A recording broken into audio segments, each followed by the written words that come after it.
Hello दोस्तों, हिमाचल ज्ञान भंडार में आपका स्वागत है। दोस्तों, आज हम फॉरेस्ट गार्ड 2015 के क्वेश्चन पेपर को डिस्कस करेंगे ताकि आपको आइडिया हो सके कि किस प्रकार के क्वेश्चन पूछे जाएंगे। तो चलिए शुरू करते हैं। फर्स्ट क्वेश्चन है, जिसका जन्म पहले हुआ हो को क्या कहते हैं? उसको कहते हैं अग्रज। ऑप्शन डी इसका राइट हो जाएगा। कर्मकार का चिन्ह क्या है? कर्मकार का चिन्ह है को। ऑप्शन बी इसका राइट होगा। नेक्स्ट क्वेश्चन, रात दिन कौन सा समास है? तो रात दिन एक द्वंद्व समास है। ऑप्शन सी इसका राइट हो जाएगा। फोर्थ क्वेश्चन, मोहन सो रहा है और कृष्ण पढ़ रहा है, कौन सा वाक्य है? तो जैसे कि ये दो सेंटेंस में और जुड़ा हुआ है, तो और जुड़ने से ये एक संयुक्त वाक्य बन जाएगा। ऑप्शन ए इसका राइट हो जाएगा। फिफ्थ क्वेश्चन, पंडित का स्त्रीलिंग क्या है? तो पंडित का स्त्रीलिंग होता है पंडिताइन। ऑप्शन डी इसका राइट हो जाएगा। नेक्स्ट क्वेश्चन, अरे क्या सुंदर चित्र है में कौन सा बोधक है? तो इसमें संबोधन बोधक है। ऑप्शन डी इसका राइट हो जाएगा। नेक्स्ट क्वेश्चन, जयशंकर प्रसाद के अधूरे ऐतिहासिक उपन्यास का क्या नाम है?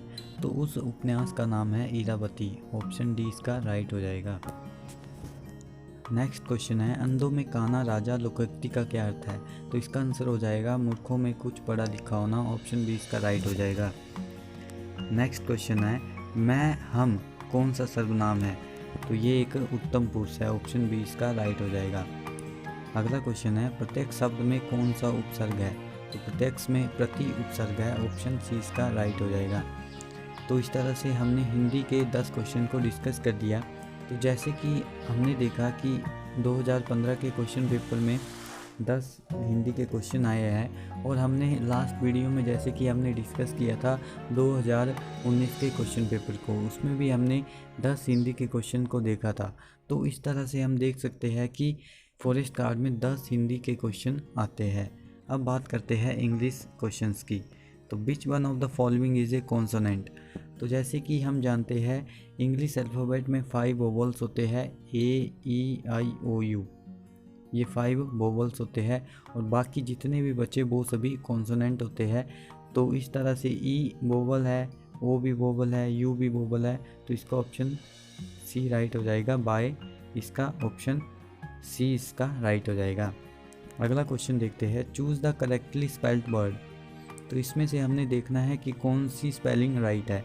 जैसे कि हम जानते हैं सिगरेट की स्पेलिंग होती है CIGARETTE। ऑप्शन सी इसका राइट हो जाएगा। 13 क्वेश्चन है, the crop failed owing to dash. तो crop failed owing to drought. तो इसका ऑप्शन ए राइट हो जाएगा, और इसका हिंदी में मीनिंग होगा सूखे के कारण फसल बर्बाद हो गई। तो इसका ऑप्शन ए राइट हो जाएगा, the crop failed owing to drought. 14 question है, choose the correct plural of mother in law. तो मदर इन लॉ का प्लूरल फॉर्म हमने इसमें करेक्ट क्या होगी वो हमने देखनी है। तो इसका ऑप्शन बी राइट हो जाएगा, मदर्स इन लॉ। तो ऑप्शन बी इसका राइट हो जाएगा। मदर के साथ एस आ जाता है, वो प्लूरल फॉर्म हो जाती है मदर्स इन लॉ। इसका ऑप्शन बी राइट हो जाएगा। 15 क्वेश्चन है, 2 and 2 डैश 4। तो 2 and 2 मेक 4। ऑप्शन बी इसका राइट हो जाएगा। सिंगुलर एंड प्लूरल दोनों में ही मेक आएगा, तो ऑप्शन बी इसका राइट हो जाएगा, 2 and 2 मेक 4। 16 क्वेश्चन है, which one of the following is A common gender. तो जैसे कि हम जानते हैं किंग का जो ऑपोजिट जेंडर होता है वो होता है क्यून, काऊ का होता है बुल, हॉर्स को जो मेल हॉर्स होता है उसको बोलते हैं स्टैलियन, और फीमेल को बोलते हैं मेयर। तो इस तरह से सर्वेंट का जो जेंडर होता है वो सर्वेंट ही होता है। इस तरह से इसका ऑप्शन ए राइट हो जाएगा। 17 क्वेश्चन है, सिनोनियम ऑफ रिमोट इज। तो रिमोट को हिंदी में बोलते हैं जैसे कि निर्जन, एकांत, दूरवर्ती, या फिर अधिक दूर, इस तरह से। तो इसका जो सिनोनियम होता है पर्यायवाची सिमिलर वर्ड। इसका जो सिमिलर वर्ड होगा वो होगा फार्दर। ऑप्शन डी इसका राइट हो जाएगा। फार्दर भी जैसे कि सबसे दूर, अधिक दूर, इस तरह से। तो इसका राइट आंसर डी हो जाएगा। 18 क्वेश्चन है, choose the correct verb form of noun injury. तो इंजरी के जो करेक्ट वर्ब होती है वो होती है इंजर। ऑप्शन सी इसका राइट हो जाएगा। 19 क्वेश्चन है, he belongs dash a poor family. He belongs to a poor family. Option B इसका राइट हो जाएगा। 20 क्वेश्चन है, a soldier dash be loyal, the soldier must be loyal, तो इसका ऑप्शन ए राइट हो जाएगा। अब हम साइंस सेक्शन को देखेंगे, तो चलिए 21 से स्टार्ट करते हैं। Metal found in A free state in the nature is, तो मेटल जो प्रकृति में मुक्त अवस्था में पाई जाने वाली धातु कौन सी है, वो है गोल्ड, ऑप्शन सी इसका राइट हो जाएगा। गोल्ड, सिल्वर, प्लेटिनम एक्सेट्रा आकर इन फ्री स्टेट, क्योंकि गोल्ड, प्लेटिनम एंड सिल्वर जो होते हैं वो लीस्ट रिएक्टिव मेटल्स होते हैं, इसलिए ये नेचर में फ्री स्टेट में पाए जाते हैं, और ऑप्शन में गोल्ड ही दिया गया है, इस तरह से गोल्ड इसका राइट आंसर हो जाएगा। 22 क्वेश्चन है, who discovered modern periodic table, तो मॉडर्न पीरियोडिक टेबल को जो डिस्कवर किया था उसका नाम है डी मेंडलीफ ने, ऑप्शन सी इसका राइट हो जाएगा। तो ये तो बात होगी कि मॉडर्न पीरियोडिक टेबल को किसने डिस्कवर किया था, और भी डिस्कवरी देखते हैं, जैसे कि इलेक्ट्रॉन को किसने डिस्कवर किया था, तो इलेक्ट्रॉन को डिस्कवर किया था जे थॉमसन ने, प्रोटॉन को डिस्कवर किया था रदरफोर्ड ने, और न्यूट्रॉन को डिस्कवर किया था चैडविक ने। ये सभी भी इम्पोर्टेंट है, इनको भी आपने याद रखना है, ये आपके फॉरेस्ट गार्ड के पेपर का पार्ट बन सकते हैं क्वेश्चन। 23rd क्वेश्चन है, which one of the following is a chemical change, तो इनमें से कौन सी रासायनिक क्रिया है, तो कुकिंग ऑफ ए फूड एक केमिकल चेंज है, ऑप्शन बी इसका राइट हो जाएगा। Cooking of a food is a chemical change. Melting of glass, tearing of cloth, formation of cloud, ये सभी फिजिकल चेंज है। 24 क्वेश्चन है, फ्रेश मिल्क इज ए, तो फ्रेश मिल्क क्या होता है, फ्रेश मिल्क बेसिक होता है, न्यूट्रल होता है, एसिडिक होता है, ऑल ऑफ दीज, तो फ्रेश मिल्क एक एसिडिक है, स्लाइटली एसिडिक होता है, इसकी जो पीएच मान होता है वो होता है पीएच वैल्यू 6.5 से लेके 6.6 तक, तो ये एक स्लाइटली एसिडिक होता है, ऑप्शन सी इसका राइट हो जाएगा। 25 क्वेश्चन है, which one of the following is A compound, इनमें से कौन सा यौगिक है, तो इनमें से कौन यौगिक है, तो कार्बन डाइऑक्साइड एक कंपाउंड है, ऑप्शन डी इसका राइट हो जाएगा। तो कंपाउंड होते क्या है, कंपाउंड वे पदार्थ जिसमें दो या दो से अधिक एलिमेंट केमिकली रासायनिक अभिक्रिया द्वारा जुड़ते हैं उसको हम बोलते हैं कंपाउंड। तो इसमें से जैसे कि CO2 में कार्बन और ऑक्सीजन रासायनिक अभिक्रिया से मिलकर बने हैं, तो ये हमारा कंपाउंड हो जाएगा CO2। 26 क्वेश्चन है, chemical formula of bleaching powder is a, तो केमिकल फार्मूला ब्लीचिंग पाउडर का होता है CaOCl2, और इसका जो केमिकल नेम है वो है कैल्शियम ऑक्सीक्लोराइड, और जैसे कि ऑप्शन डी दिया गया है NaHCO3, तो NaHCO3 का केमिकल नेम होता है सोडियम बाइकार्बोनेट, और इसका जो जनरल नेम है वो है बेकिंग सोडा, बेकिंग सोडा इसको बोलते हैं। CaO ये क्या है, ये है क्यूक्लाइम, इसका जो जनरल नाम है वो है क्यूक्लाइम, और केमिकल नेम है कैल्शियम ऑक्साइड, ये भी आपने याद रखना है, या फिर ब्रंट लाइम या क्यूक्लाइम इसको कहते हैं। Next question, sweet smelling substance are, तो स्वीट स्मेलिंग सब्सटेंस होते हैं ईस्टर, ऑप्शन सी इसका राइट हो जाएगा। और ईस्टर का यूज़ परफ्यूम बनाने के लिए किया जाता है, क्योंकि ये स्वीट स्मेलिंग सब्सटेंस होते हैं, इसके लिए इनका यूज़ परफ्यूम बनाने के लिए भी किया जाता है, और इसका जो जनरल फार्मूला होता है ईस्टर का वो होता है RCOOR-, तो ये फार्मूला होता है ईस्टर, और इसका जो यूज़ होता है वो परफ्यूम बनाने के लिए किया जाता है। 28 क्वेश्चन है, which one of the following is a poor conductor of heat, तो इनमें से कौन सा ऊष्मा का कुचालक है, तो इसमें से ऊष्मा का कुचालक कौन सा है, लेड, ऑप्शन डी इसका राइट हो जाएगा, क्योंकि ये एटमॉस्फेयर के साथ आसानी से रिएक्ट करके लेड ऑक्साइड बनाता है, और जहां हम जानते हैं कि धातु के ऑक्साइड ऊष्मा और बिजली के कुचालक भी होते हैं, तो इस प्रकार ये ऊष्मा का कुचालक होता है, poor conductor of heat lead होता है। और जैसे आपसे ऐसा भी पूछा जा सकता है कि एक्सीलेंट कंडक्टर ऑफ हीट कौन सा होता है, तो एक्सीलेंट कंडक्टर ऑफ हीट होता है कॉपर, मेटल में excellent conductor of heat copper होता है, तो ये भी आपने ध्यान रखना है। 29 क्वेश्चन है, sodium metal is stored in, sodium metal को स्टोर किया जाता है केरोसिन ऑयल में, तो इसका ऑप्शन बी राइट हो जाएगा, sodium metal is stored in kerosene oil में, मिट्टी के तेल में। 30 क्वेश्चन है, what is the nature of solution having pH of 6, तो जिसकी जो pH वैल्यू 6 होती है उसका नेचर कौन सा होता है, उसका नेचर होता है एसिडिक। जैसे कि pH स्केल होती है, pH स्केल में 0 से लेके 14 तक pH वैल्यू होती है, 0 से लेके 14 तक। और यहाँ पर 7 जो होता है वो होते हैं न्यूट्रल।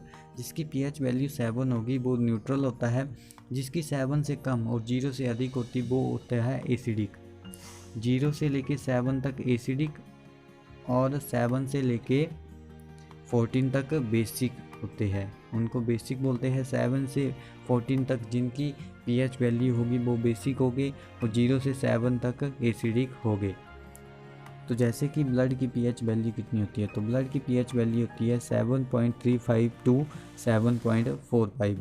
वाटर की pH वैल्यू होती है 7, इसलिए वाटर एक न्यूट्रल है।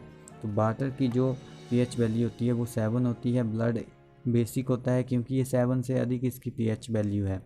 नेक्स्ट है मिल्क ऑफ मैग्नीशिया। तो मिल्क ऑफ मैग्नीशिया की जो pH वैल्यू होती है वो 10.5 होती है। और एसिड रेन की pH वैल्यू 4 होती है, ये भी इम्पोर्टेंट है। 31 क्वेश्चन है cell wall is present in. तो सेल वॉल प्रेजेंट होता है प्लांट सेल में। कोशिका भित्ति किस में पाई जाती है, पादप कोशिका में पाई जाती है। ऑप्शन 20 का राइट हो जाएगा। नेक्स्ट क्वेश्चन है which one of the following is A plant hormone. तो ये क्वेश्चन हमने 2019 के फॉरेस्ट गार्ड के पेपर में भी देखा था। तो 2019 में भी ये क्वेश्चन आया था और 2015 में भी आया था। तो ये आपने देख लो, इम्पोर्टेंट क्वेश्चन है। तो इसका आंसर हो जाएगा साइटोकिनिन। ऑप्शन 20 का राइट हो जाएगा। 33 क्वेश्चन है viruses are made up of. Viruses जो विषाणु किसके बने होते हैं, ये बने होते हैं न्यूक्लिक अम्ल के और प्रोटीन के, न्यूक्लिक एसिड के भी और प्रोटीन के भी। तो इसका ऑप्शन बी राइट हो जाएगा, both A and B. 34 question है निमोनिया किस अंग की बीमारी है। Pneumonia is a serious disease of. तो निमोनिया फेफड़े की बीमारी है। ऑप्शन ए इसका राइट हो जाएगा। 35 क्वेश्चन है autotrophic mode of nutrition required. तो जो स्वपोषी पोषण के लिए क्या आवश्यक है, तो इसके लिए कार्बन डाइऑक्साइड तथा जल, क्लोरोफिल, सूर्य का प्रकाश, ये सभी आवश्यक है। इसके लिए इम्पोर्टेंट है, रिक्वायर है। तो इसका आंसर ऑप्शन डी राइट हो जाएगा, ये सभी। 35 क्वेश्चन है human heart has dash chamber. तो मानव के हृदय में डैश भाग होते हैं। मानव के हृदय में 4 चैम्बर होते हैं। 4 चैम्बर में से 2 पार्ट होते हैं, जैसे कि 2 पार्ट को बोलते हैं आर्टिया और 2 पार्ट को बोलते हैं वेंट्रिकल्स। आर्टिया, 2 पार्ट को बोलते हैं वेंट्रिकल्स। अगला क्वेश्चन है जब रक्सी कोशिकाओं में पानी भर जाता है तो रंध्र खुल जाते हैं, ओपन हो जाते हैं। तो ऑप्शन 20 का राइट हो जाएगा। 38 क्वेश्चन है the gap between 2 neuron is called. तो ये क्वेश्चन हमने जब हम 2019 के फॉरेस्ट गार्ड के पेपर को डिस्कस कर रहे थे तो उसमें भी हमने देखा था। तो इसका आंसर हो जाएगा स्नैप्स। ऑप्शन सी इसका राइट हो जाएगा। अगला क्वेश्चन है पत्तों में बना भोजन डैश ऊतक में परिवहित होता है। तो ये होता है फ्लोएम में। ऑप्शन ए इसका राइट हो जाएगा। अगला क्वेश्चन है अमाशय में पेप्सिन होता है डैश की अनुपस्थिति में निष्क्रिय हो जाता है। किसकी अनुपस्थिति में वो निष्क्रिय हो जाता है, तो वो हो जाता है हाइड्रोक्लोरिक अम्ल की अनुपस्थिति में। 41 क्वेश्चन है the magnetic field of a bar magnet is maximum at. तो किस में मैक्सिमम होता है, पोल्स में मैक्सिमम होता है, सेंटर में 0 होता है और इक्वेटर में मिनिमम होता है। 42 क्वेश्चन है the device use to produce electric current is called. विद्युत उत्पन्न करने के लिए डैश का उपयोग किया जाता है। तो जनरेटर का यूज़ किया जाता है विद्युत को उत्पन्न करने के लिए, इलेक्ट्रिक करंट को प्रोड्यूस करने के लिए। तो ऑप्शन ए इसका राइट हो जाएगा। 43 क्वेश्चन है which one is the least polluting fuel. इनमें से कौन सा सबसे कम प्रदूषण वाला ईंधन है। तो ये तो सभी को पता होगा CNG। तो इसका आंसर ऑप्शन बी राइट हो जाएगा, कंप्रेस्ड नेचुरल गैस। 44 क्वेश्चन है splitting of white light into 7 colour is known as. श्वेत प्रकाश का 7 रंगों में विभाजन डैश कहलाता है, वो कहलाता है डिस्पर्सन। ऑप्शन सी इसका राइट हो जाएगा। तो इस तरह से आज हमने 44 तक क्वेश्चन को डिस्कस कर लिया। इससे आगे हम नेक्स्ट वीडियो में कंटिन्यू करेंगे। तो अगर आपको वीडियो अच्छी लगती है तो वीडियो को लाइक करें, ज़्यादा से ज़्यादा शेयर करें और अगर आप इस चैनल पर नए हैं तो चैनल को सब्सक्राइब करना ना भूलें। Thank you.